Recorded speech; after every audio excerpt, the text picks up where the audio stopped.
Hello and welcome प्यारे बच्चों, कैसे हो सारे। मैं असीम भारद्वाज आप सभी का स्वागत करता हूं आपके इस सेशन के अंदर, जिसके अंदर पॉलिटी के हमारे लगातार दोस्तों लेक्चर्स चल रहे थे। तो चलिए दोस्तों, आज क्वेश्चन नंबर 26 के ऊपर हम चलते हैं। क्वेश्चन नंबर 26 के ऊपर चलते हैं हमारी पॉलिटी के इसी सेशन के अंदर।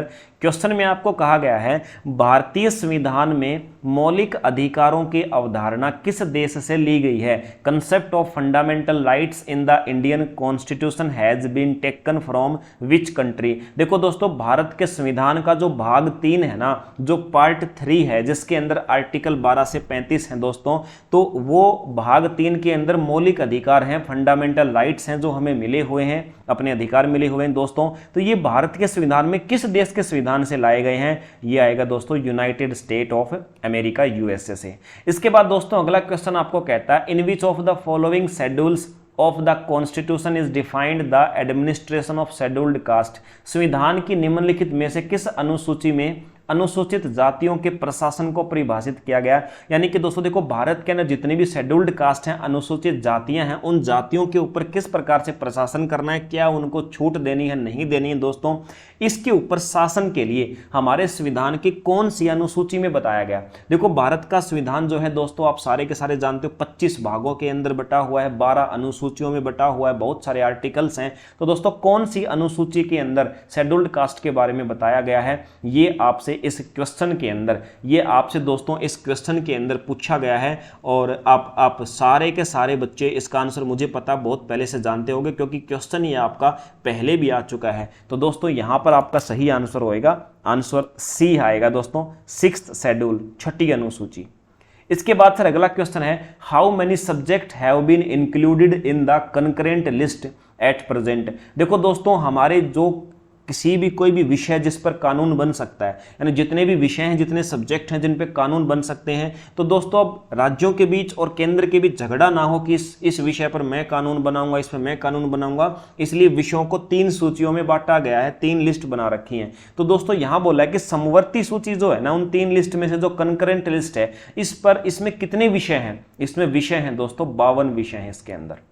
अब बोल रहा है सर 29 क्वेश्चन में, in which schedule of the constitution has Panchayati Raj included. संविधान की किस अनुसूची में पंचायती राज शामिल। दोस्तों पंचायती राज यानी ग्राम पंचायत वगैरह, इनके गठन, इनका काम करने का तरीका, ये हमारे संविधान की कौन सी अनुसूची में बताया गया है? तो दोस्तों ये बताया गया अनुसूची 11 के अंदर। इसके बाद सर क्वेश्चन नंबर 30 हमारा, in which year were the Indian states reorganised on the linguistic basis after independence. स्वतंत्रता के बाद किस वर्ष में भारतीय राज्यों को भाषाई आधार पर पुनर्गठित किया गया। जैसे कि आप जानते हो दोस्तों, भाषा के आधार पर राज्य बनने लगे थे, तो पहला राज्य भाषा के आधार पर किस वर्ष से गठन करना शुरू किया गया दोस्तों? 1956 से गठन करना शुरू किया गया था भाषा के आधार पर राज्यों को। अगला क्वेश्चन हमारा कहता है sir, in which schedule of the constitution 22 Indian languages have been mentioned. संविधान की किस अनुसूची में 22 भारतीय भाषाओं का उल्लेख किया गया है? तो दोस्तों 22 भारत की 22 भाषाएं संविधान के किस अनुसूची में? 8वीं अनुसूची के अंदर। इसके बाद sir question number 32, in which one of the following part of the constitution fundamental rights have been mentioned. इनमें से किस में संविधान के निम्नलिखित भागों में से एक मौलिक अधिकार का उल्लेख किया गया है दोस्तों? यानी भारत के जो संविधान में मौलिक अधिकार, फंडामेंटल राइट्स हैं दोस्तों, संविधान के कॉन्स्टिट्यूशन किस पार्ट में? अभी तो मैंने बताया पार्ट 3 के अंदर, आर्टिकल 12 से 35। अगला क्वेश्चन है सर हमारा, क्वेश्चन नंबर आता है सर हमारा 8 पे आगे ना, yes, question number 8, which among the following part of the constitution is known as the Magna Carta of India. दोस्तों संविधान में जो जितने भी पार्ट हैं, उनमें से किस भाग को मैग्ना कार्टा के नाम से जाना जाता है? तो सर मैग्ना कार्टा के नाम से जानते हैं भाग 3 को, जिसमें फंडामेंटल राइट्स दिए गए हैं। क्वेश्चन नंबर 34, ए जज of the Supreme Court may resign his office by writing to. सर्वोच्च न्यायालय का एक न्यायाधीश निम्नलिखित को लिखकर अपने पद से इस्तीफा दे सकता है। तो दोस्तों अब सुप्रीम कोर्ट के जज को अगर अपना रेजिग्नेशन देना है, अपना रिजाइन करना है, तो इस्तीफा किसको देगा? सही आंसर होगा सर प्रेसिडेंट को, ए आंसर हो जाएगा सर इसका हमारे पास में। इसके बाद सर अगला क्वेश्चन है, in order to be chosen a member of Lok Sabha a person must not be less than the age of. Lok Sabha का सदस्य चुने जाने के लिए एक व्यक्ति की आयु कितनी होनी चाहिए दोस्तों? तो व्यक्ति की आयु होनी चाहिए सर 25 वर्ष, लोकसभा का सदस्य बनने के लिए 25 वर्ष। क्वेश्चन नंबर 36 हमारा कहता है sir, which one of the following articles of the constitution direct the state government to organise the panchayat. यानी कि हमारे संविधान का कौन सा अनुच्छेद ये कहता है कि राज्य सरकार की जिम्मेदारी है कि वो पंचायतों का, ग्राम पंचायतों का गठन करें? तो दोस्तों ये कहता है आर्टिकल 40, आर्टिकल 40।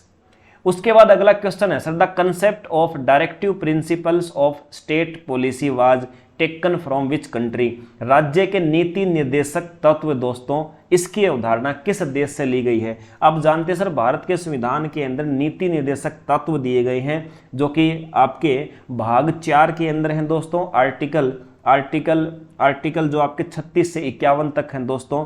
तो ये जो नीति निर्देशक तत्व हैं, इसको किस देश से लिया गया दोस्तों? आयरलैंड से लिया गया सर, सी आएगा आंसर। अगला क्वेश्चन है sir, which among the following princely state was merge in India by police action. यानी कि निम्नलिखित में से किस रियासत को पुलिस कार्रवाई करके भारत के अंदर मिलाया गया था दोस्तों? सही आंसर होगा बी, हैदराबाद। उसके बाद सर अगला क्वेश्चन हमें कहता है, under which one of the following articles of the constitution the parliament can change the name, boundaries of state और पार्टिकल रीजन। यानी कि संविधान के निम्नलिखित अनुच्छेदों में से किस एक के तहत संसद राज्य या विशेष क्षेत्र का नाम, सीमाएं बदल सकते हैं? भारत के किसी राज्य की सीमा को या भारत के किसी राज्य के नाम को दोस्तों संसद बदल सकती है। किस आर्टिकल में बताया गया? ये सर आर्टिकल 3 के अंदर। अगला क्वेश्चन है सर हमारा, in which part of the constitution fundamental rights are mentioned. संविधान के किस भाग में दोस्तों मौलिक अधिकारों का वर्णन किया गया? तो सर पार्ट 3 हमें बिल्कुल रटा हुआ है ये चीज। तो क्वेश्चन नंबर 41 कहता है sir, which part of the constitution is describe about the election. चुनाव के बारे में दोस्तों संविधान का कौन सा भाग हमें बताता है? तो ये दोस्तों भाग 15, चुनाव से संबंधित नियम कानून जो हैं हमारे संविधान के जो भाग 15 है दोस्तों, उसके अंदर हमें दिए गए हैं सर। इसके बाद सर अगला क्वेश्चन हमारा, Indian citizenship can be and if a person. भारतीय नागरिकता समाप्त हो सकती है अगर कोई व्यक्ति स्वयं से नागरिकता छोड़ दे, अन्य देशों की नागरिकता स्वीकार कर ले, सरकार द्वारा नागरिकता छीन ली जाए, या ये सभी। तो बिल्कुल दोस्तों इन सभी तरीकों से किसी भी व्यक्ति की नागरिकता छीनी जा सकती है। तो डी इसका आंसर हो जाएगा सर। उसके बाद क्वेश्चन नंबर 43 है, under which the constitutional amendment right to property was taken away from the fundamental rights.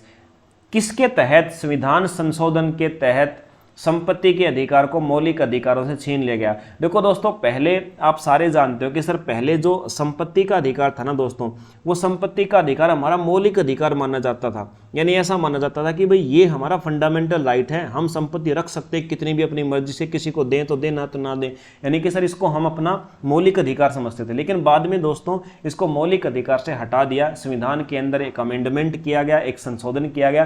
तो आपसे वही पूछा है कि किस संशोधन के तहत इसको हटाया गया? तो दोस्तों सही आंसर होगा सर 44वां संविधान संशोधन, 44th कॉन्स्टिट्यूशनल अमेंडमेंट, 44वां संविधान संशोधन के तहत सर।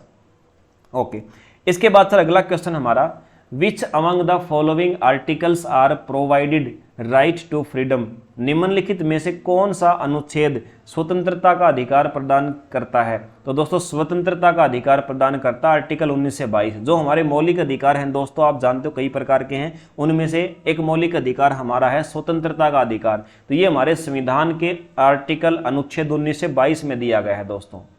इसके बाद क्वेश्चन है सर हमारा, which of the following fundamental right is या are not provided for foreigner citizen. यानी कि दोस्तों 4 ऑप्शन जो आपके सामने दिए गए हैं, तो आपसे पूछा कि बताइए इन चारों में से विदेशी नागरिकों को कौन सा अधिकार नहीं दिया गया है? तो दोस्तों इनमें कानून के समक्ष समानता, right to freedom of expansion, बिल्कुल ये दोस्तों एक्सप्रेशन वाला, अभिव्यक्ति की स्वतंत्रता का अधिकार सिर्फ भारत के नागरिकों को है, विदेशियों को नहीं है। ऐसा नहीं कि कोई विदेशी व्यक्ति भारत में आकर के अपने विचार से भारतीय लोगों को इकट्ठा करके भारत को कोई नुकसान पहुंचा दे, इसलिए उसको ये अधिकार भारत सरकार चाहेगी तो ही दिया जा सकता, नहीं तो उसको अधिकार नहीं है कि वो लोगों को अपने विचार संबोधन कर सके बड़ी बड़ी सभाओं में।